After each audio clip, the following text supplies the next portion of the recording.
Okay, good afternoon, everybody. My name is Daljit Baines. I'm the Head of Admissions and Business Development for the Windsor Forest Colleges Group. Thank you for joining me today. I'm here to talk about how to apply to Windsor College. Windsor College is one of the 3 colleges that we have as part of the group. It's located in the heart of Windsor. It's about 5-10 minutes away from the main high street and has easy access by transport as well. So I'm going to go through a slideshow. I hope you can see that. And one of the things you need to think about before applying is obviously do your research. It's important. So one of the things you're doing right now is obviously you attended this open day and you're looking at some of the information we have for you. And this virtual webinar is one of the ways of getting information. I've just got a few ideas that will help you to actually do some research if you haven't already done so. If you have done some, and you've already seen something that you like, it's always worth double checking, reconfirm that decision. And hopefully these suggestions will help you towards that. So first thing, going on to the college website, we have a huge range of information there for you. We got things like fact sheets on the courses. You got information, you actually got a whole library of virtual events that we've already done previous year, including a tour of the facilities, which is amazing. I think it's well worth watching that because you get a real feel for the college and get an idea about the space and the environment that you'll be attending. So whether you are the student, are you the applicant thinking of applying, you'll get a feel for the location. And if you're a parent or a carer, you'll get a feel for where your child's going to be going to and what obviously the kind of facilities that we offer. So please do check that information out. The website also gives you an opportunity to actually filter across all 3 college sites actually. So you can do a comparison because you may want to apply for more than one place. So that's not a bad thing. And we encourage that. So please do think about that as well. The other thing obviously you'll be doing is talking to parents and carers. Now, there may be parents and carers actually watching this at the moment. So welcome and thank you for joining us. But you'll be thinking about the choices. And if I just stop for a moment, if you think about it, the last time you made a big decision was when you were choosing your GCSEs. Okay, so that was in year 9 and you were jumping into year 10 and 11. And then you had parents and carers supporting. Now it's another big decision. We're talking about planning for the next 2 years, possibly 3. So you really do want to talk to your parents, your carers, family members, friends, people who know you, know the kind of passions you have and the things that will get you excited. So please do take their feedback. But remember, it's about you. It's not about them. So they may have strong opinions, but you must do what's right for you, what you're passionate about, what you enjoy, what you're interested in. So always think about that. Always put that in the back of your head when you're thinking about choices. The other thing to also consider is future career. So if you have a career plan in mind, maybe something that you've been developing and nurturing since you've been doing your GCSEs and things you've been at school in year 11, and you really want to develop it further, and you know that's the career that you want to go into. One thing I always suggest is think about that career, research that career, see what you need to do. So whether you need to go on to university and do a higher education degree or even further do qualifications and then work backwards, because that's a great way of researching, great way of knowing the subjects you need to do and the types of subjects and the type of course you need to do to achieve that goal. And you may find by doing that research that that career is something that you're genuinely passionate about, interested about, and that will reinforce your enthusiasm, your energy to do so. And that's great because that means you know that's the right way you want to go forward. Or you may think, maybe that's not the right path for me, and I want to research and look at other options as well. So definitely do future careers, look at that. If you are a person who hasn't got a career in mind at the moment, don't panic. Not everybody does, okay? So it's all about knowing what you enjoy, the things that excite you and keeps you interested.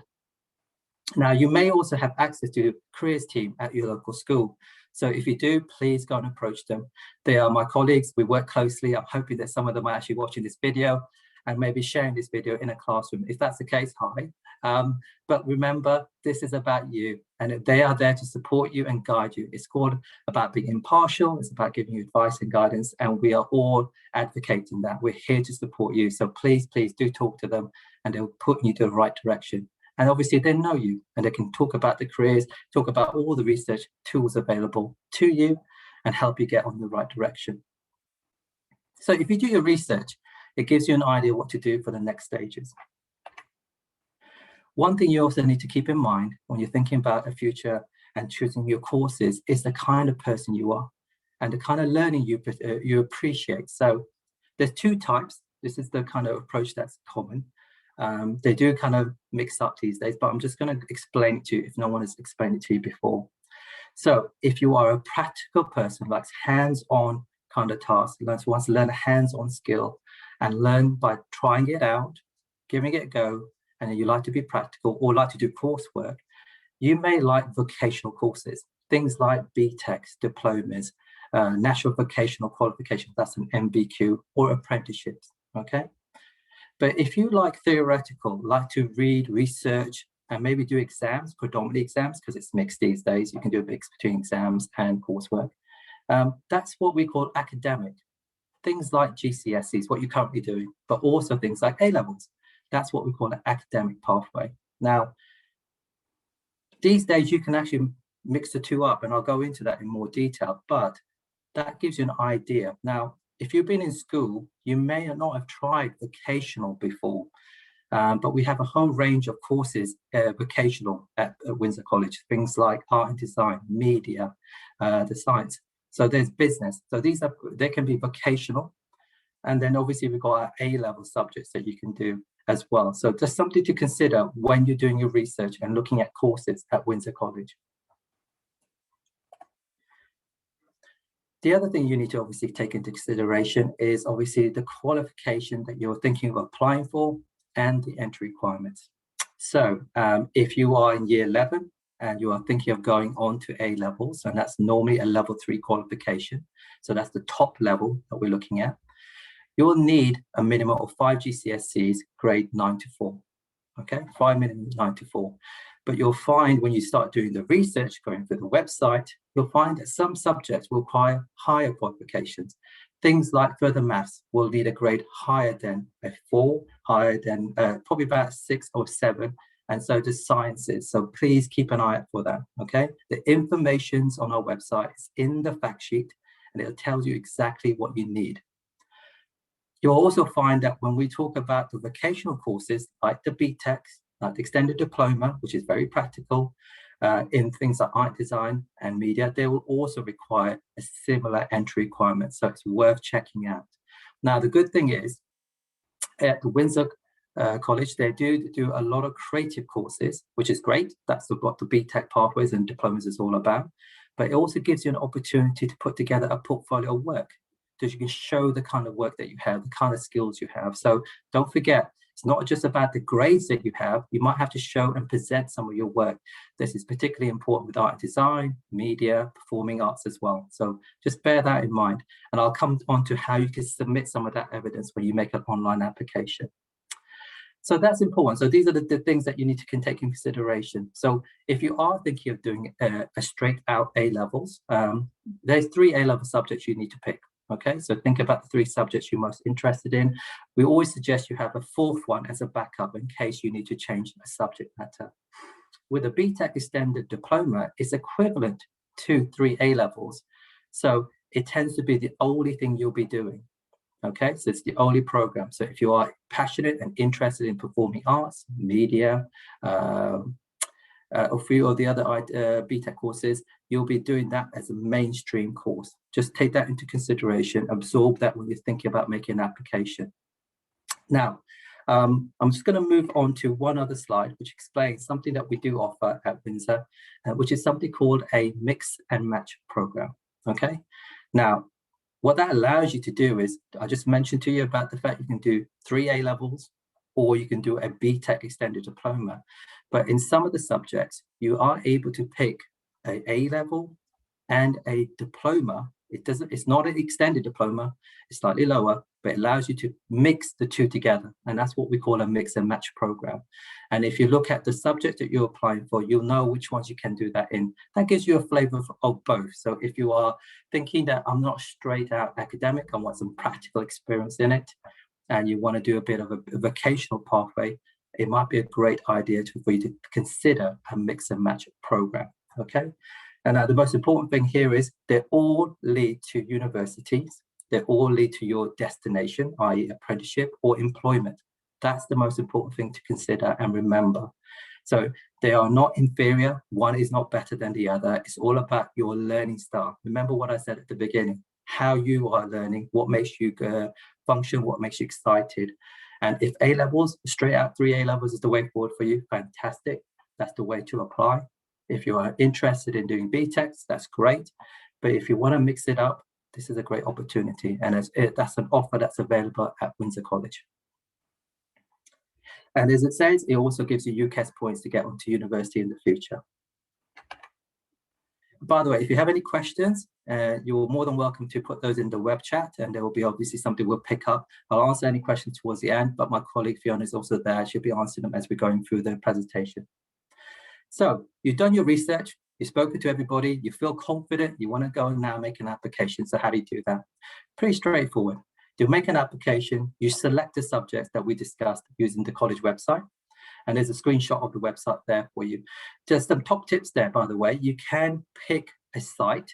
So if you want to just focus on Windsor, you can click on Windsor. It will narrow down the subjects because there's loads of subjects to pick from. And then you can actually select full-time if you're looking to do a study program. Now, if you're 16 to 18 and you plan to come to the college, you will be doing full-time. So that will help you kind of filter out any part-time courses that we offer for our adults customers. If you would like to compare, you can obviously then flick onto Strode College and look at their subjects to see what comparison, if they have a similar offer. But remember, like I said, it's all about knowing what your research, knowing the subjects you're interested in, and then making an application. So once you've selected the subjects, there's a function called a basket, which allows you to put all your subjects in one place. So remember, if you're picking A levels, you need to pick 3.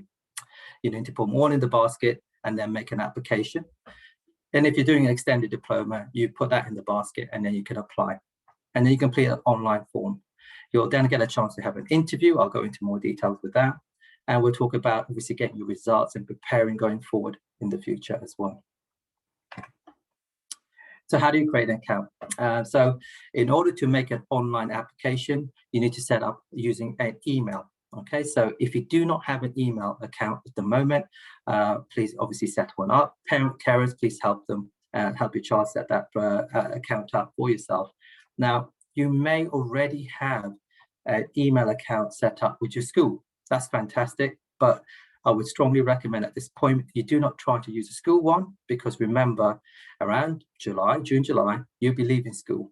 And if you are successful and do get an offer, we will be sending you communication by email over the summer, and you may not be able to access your school account. So if you do not have a personal email, now is the time to set one up. Okay, there's a range of different facilities and different people you can do it with: Gmail, Yahoo, Hotmail, BT Sky, you name it, they can set one up for you. And we always recommend you make it professional, because maybe you want to use it in the future, maybe to get a part-time job, and it's something that you want to keep for as long as possible. So maybe put your name in it, but make sure it's something that you remember and you can access as an applicant. We definitely ask you to make sure you keep the password, because you want to get access to that. Don't panic if you lose your password, because we can reset it. So when you set up an account, it will ask you for an email address. The first part of your email is your username to make it easy to remember. Then you need to set up a password. The password should be something you can remember and go back to if you need to. Like I said, reset function is available, so don't panic if you don't have that done. Now you need to make an application. So best thing now is prepare. Okay, top tip, get ready. It takes about 5 or 10 minutes, and you might need some stuff with you before you make an application. When I mean stuff, I'm talking about details, things that you need to input. So worth writing this down or make a note of it. So we need personal details. We need your full address. We need contact details, including a mobile, obviously the email address you've already given us when you set up your account. We need your emergency contact details. That's usually parent details, and their full address details as well. So that's important. We need to have information about the subjects you're taking at school. I'll come on to things like target and predicted grades in 1 second, but any subjects, so write them down, get them ready so you can just quickly put them into the system. Then we also want some information about any support needs you might have, things like learning disabilities or any physical support that you need. Now, I encourage all of our applicants to disclose that, because we're here to help you. We have a dedicated support team, and they are there to support you with this process. If any of you have an educational healthcare plan, please disclose that as well, because we want to give you the support for that as well. And then obviously any other information, maybe you've got a part-time job, any information there, you can add that information on as well. I also mentioned to you before that as part of your application, you can actually upload documents. And the kind of things you can upload is what I was referring to earlier.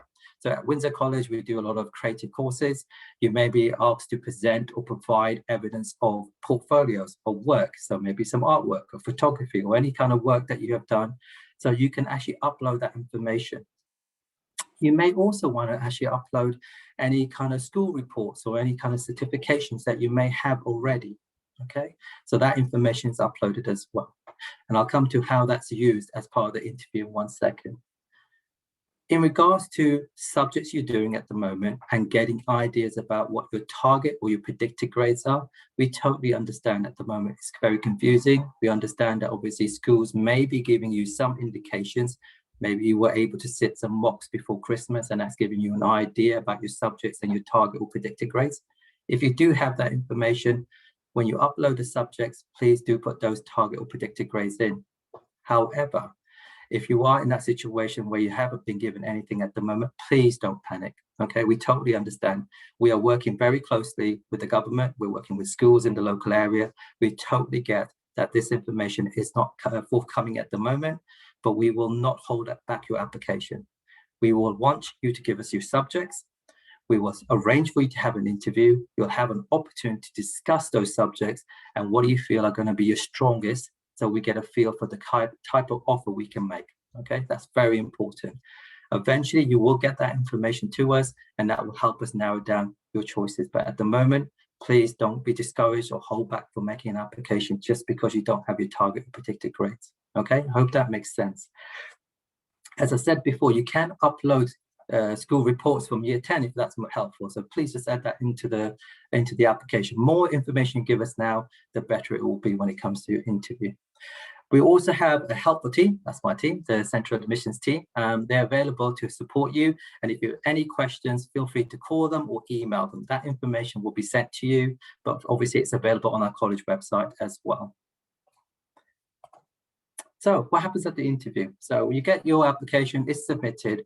The Central Admissions team will obviously arrange your interview. So it's at Windsor College. So I can let you know that the Windsor College has interviews predominantly on a Wednesday, sometimes on a Thursday, but predominantly on a Wednesday. We do it towards the afternoon so that we don't interfere with your school time. Parents and carers, obviously, you're very welcome to obviously partake. The most important thing to know is it's a telephone interview. It's not face-to-face at the moment, as you can probably gather with the current restrictions. If they lift, we will obviously go back to face-to-face, but at the moment, for safety, it's telephone-based. We will tell you the time that we're going to call and the number we're going to call on. You'll get an email, so that's why you need to have access to your emails and make sure you check those regularly, and that will tell you when it's been booked. And it's about 15, 20 minutes to interview. And what are we talking about? So we're here to talk about you, about your application. So please, this is another top tip, write down some questions, be prepared. If you're a bit nervous, maybe do a role play with your parent or carer, just kind of go with a sibling, just kind of go through the motions. What we're going to ask you. So we're going to ask you why you want to apply for these subjects. What makes you excited about them? Where do you want to deal with them? What are your hopes and aspirations going forward? So these are the kind of things we're going to ask. So prepare to be answering those kind of questions. But also, we would love to hear from you. Challenge our my colleagues in the curriculum. Okay, ask them questions. Tell them, what's involved in this course. Where can it lead to? Is there any alternatives? Is there anything that you can get from it? Because remember, you're talking about a relationship. We're talking about planning your future for the next maybe 2 years, possibly 3. So we want to get it right for you. We want the course that's going to make you happy, enthusiastic, excited, and challenging. But at the same time, not so challenging that you feel that you're not going to achieve anything. Okay, so it's important we get the right balance for you. And that's available at Windsor College. Okay. Now, after that 15, 20-minute discussion, you should be able to know at the end that you are offered a place. It will be verbally told to you. and then we'll write to you in an email to say, this is the offer, would you like to accept it? Now, all you have to do is log into your account that you set up at the beginning with your password, and in there, you'll see the offer, and then you just press the accept button, and that secures your place at Windsor College, okay? And why is that important? Because if you secure your place, doesn't mean you are obligated to come to us. It just means that you have secured your reservation. You have got your seat with Windsor College. We know that we should be planning for you to arrive in September, and that we should hold those subjects for you. Now, that's important because for anybody who maybe applies late, and that's in August and September, which can happen, we can't guarantee all the subjects will be available, because obviously we are working on the basis of reserving places for people. We're setting up timetables and so forth. So if you go and get an offer now, please make sure you accept it. That secures your place. You can accept a place at here, accept a place at another college, or be at the other sites. But the idea, it gives you more time to do your research, more time to think about it, and obviously more time to wait for your results to come through to make sure you have done the right decision. Okay, that's very important. We won't stop. We will continue to communicate with you. So just because you've accepted the offer doesn't mean you're not going to hear from us. We'll be sending you newsletters about activities and events taking place. Parents and carers, you'll get information as well. So we'll keep you informed. And as I said, if you've got any concerns or any questions about your application, or you want to think about something, or you want to change something, contact us. We're here to help you. The most important thing right now is to make sure you make an application and secure your place. I hope you found this helpful.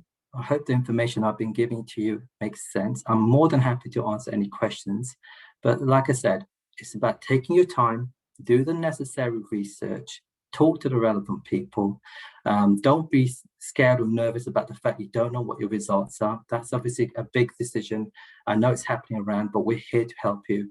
I speak to schools on a regular basis. I'm always giving them guidance and support, and we all want to think about your future. We want you to be secure. We want you to have something to look forward to in September. We will write to you over the summer period about how the process will be for enrolments. We would encourage you to come. We would like you to see you face to face when you come to enroll, but we'll make sure it's safe, secure, and we're also keeping social distancing in place to make sure you're safe. That's the most important for us. Thank you for your time. I'm going to go over to see if you've got any questions for me. Thank you, Daljit. That was really helpful. Just the question around, is there a deadline for an application? Of course, there's no deadlines. We are taking applications. We have been taking applications since October, and we are already doing interviews as we speak. We've got interviews actually taking place, I think, this week already, and we were planning to do some more after half term. So please do make your application. My main thing I would say is better do an application sooner rather than later, because as I mentioned to you in the slides, if subjects are popular, we will start filling up with those subjects in reserve categories. And obviously, we offer people who have had a telephone interview, obviously the first to actually be allowed to be reserving their space for us, okay? But you can leave it probably too late, but then I can't guarantee spaces. You don't want to leave it to the last minute. So now is the time to make sure you've got a place with us. Like I said, it doesn't mean you're obligated to come to us, but it certainly means that you secured your place.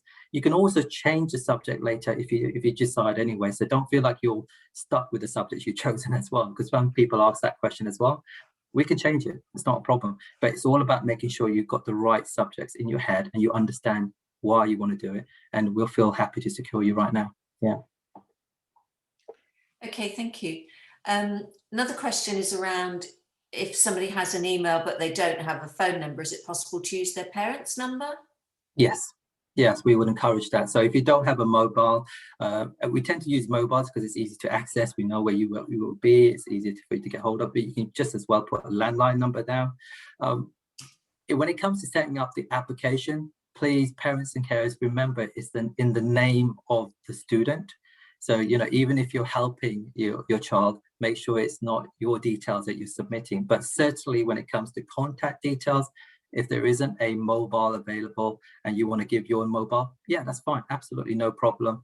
Just remember to expect a call around that time and obviously pass it on to your child, and they will obviously speak to our tutors. And then obviously if you want to talk to them, ask questions, you're very welcome to do so as well.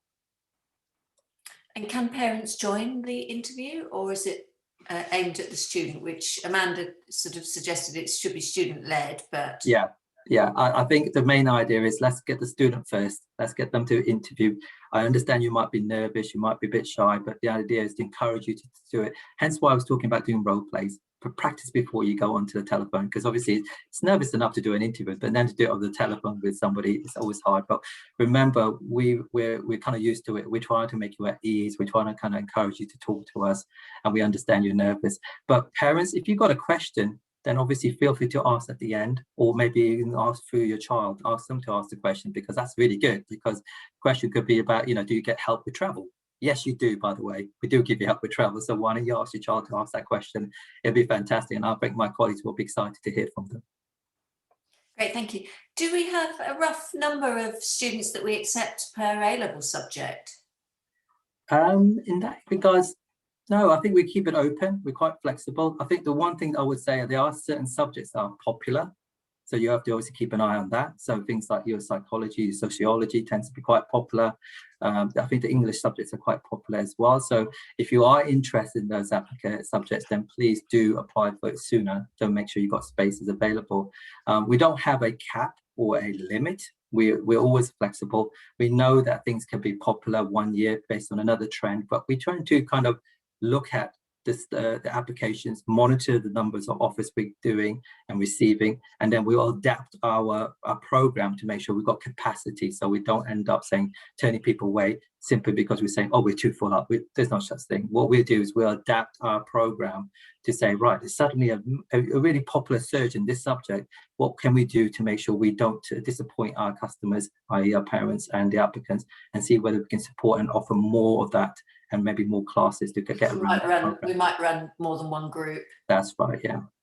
So we have enough data and information to know the patterns at the moment, but we will certainly be adaptable. But certainly feel free to apply for whatever you feel that you are interested in. Okay, and if anybody gets stuck on their application, what would you recommend them to do? If you get stuck and you need help with actually making an application, feel free to call the Central Admissions team. You can call us or email us, and we'll be happy to support. We are in the process of setting up, and I'm excited about this, admissions clinics that we're going to be setting up in the future. So just after half term, you'll start seeing things available on the website where you can register to go and attend admissions clinic. It will allow you to get some help and support, and really an opportunity to discuss this in this kind of forum, so that you can actually kind of talk about your application. But if you feel like you want to do it on a one-to-one basis and don't want to do it in a kind of like a webinar, just give us a call. Okay, we are available, and obviously we're available over half term as well, and you can email us and we'll get contact with you as well. Could you remind us of the phone number, please, Dalgit, and I'll put it in the chat.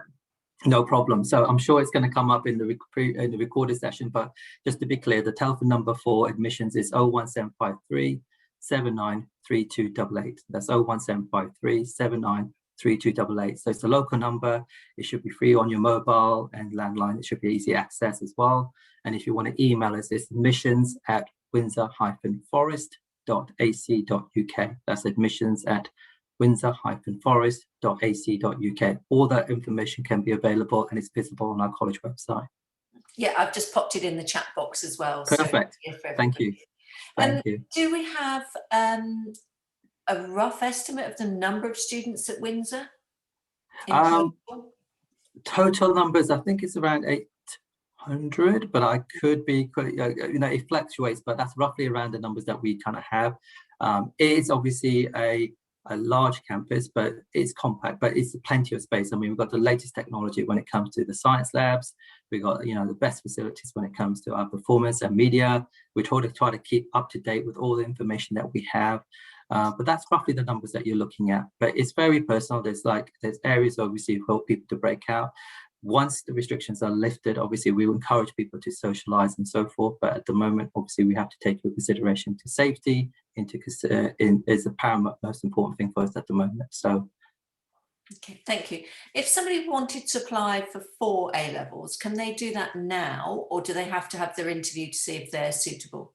I think the main thing to do is apply for the 3, and then obviously at the interview express your interest for the 4th, and then immediately I guarantee my colleagues will ask you okay, why? What's your rationale, and what justifies you think you can cope? Because 3 A levels is a lot. There's a lot to do over a 2-year period. Remember, the exams are at the end. You don't get exams in the first year, it's all at the end. So it's a lot to be building up to. So there's a lot of information you need to provide us. It can be possible, but it's quite rare. But obviously, when you're talking in the interview, explain the reasons behind it. If you are concerned about choosing because you've maybe got, I've definitely got 2 that I really like and I'm really passionate about, but I cannot make my mind up on the 3rd one. Well, this is an opportunity. Just put the one that you think is the most strongest, but then say at your interview that I'm umming and ahhing between this subject and this other subject. And then what my colleagues will do, and they have a lot of experience of doing this, is they kind of break it down, they'll ask you questions about why you're interested. Is it linked to a career? Has there anything, what kind of style of learning are you particularly interested in? Where do you want to go with it? Is there a course in university you want to do? And by doing that, they will actually guide you to which one might be more suitable as part of that package, to make sure you got the right package, because obviously they helped other people in the past and they know the kind of things that works, and maybe what the university would expect you to have, to make sure you get the right entry requirements and UCAS points to get on. Okay, that's great. Thank you, Daljit. We're going to have to wrap this session up because we've got to get ready for our next session, which is from our student services team, who are going to talk about all the support that we provide for students whilst they're on campus. I'm just going to pop the link in here in case you haven't already got it. Feel free to join us at 6:30 on Zoom for that. In the meantime, we still have our tutors available till 7 p.m. So if you want to actually talk about some of the subjects, get some advice about subject choices and combinations, then feel free to visit our website and click on the live chat. Daljit, thank you so much. As with all of the other presentations, this is being recorded, and we will be emailing this back to you in a follow-up email and posting on our website. Thank you, Daljit. I don't know if you want to sign off. Bye-bye. Thank you. Thanks very much. Bye-bye.